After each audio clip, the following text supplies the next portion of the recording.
राम राम. प्रत्येक मनुष्य सुख मिळवण्यासाठी प्रयत्न करत असतो. त्यांची प्रत्येक क्रिया, प्रत्येक हालचाली, प्रत्येक कर्म हे आपल्याला सुख मिळावं, शांती मिळावी यासाठी तो कर्म करत असतो. परंतु बऱ्याच जणांचा असा अनुभव आहे की सुख न मिळता, शांती न मिळता उलट दुःख मिळतं. याचं कारण काय? याचं कारण काय आहे याच्यावरती जर विचार केला तर मला असं वाटतं, मनुष्य हा स्वभावतःच आनंदी आहे, सुखी आहे.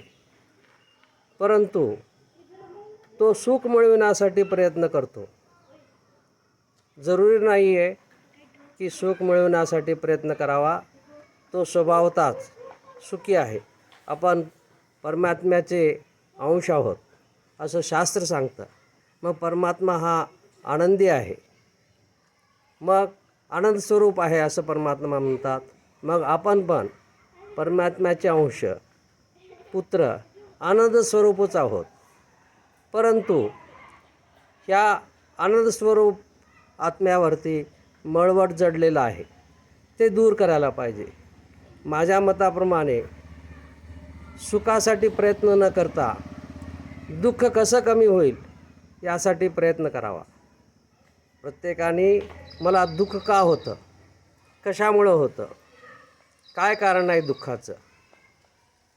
दुःख दोन प्रकारचे असतात, शारीरिक दुःख आणि मानसिक दुःख. शारीरिक दुःख हे फार कमी, त्या मानाने मानसिक दुःख जास्त असतात. मनुष्य मनाने विचार करतो, त्यांना काही अपेक्षा असतात, त्या पूर्ण नाही झाल्या की मनुष्य दुःखी होतो. याचं मूळ कारण आहे, दुःखाचं मूळ कारण विचारात आहे, इच्छेत आहे.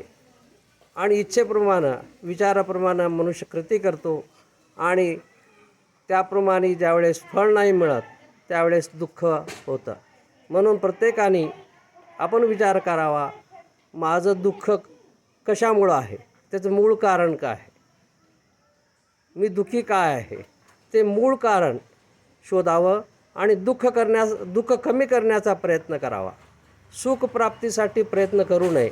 माझं मत आहे, दुःख कसं कमी होईल याचा प्रयत्न करावा. आपण सुखीच आहोत, आपण आनंदी आहोत. जय श्रीराम.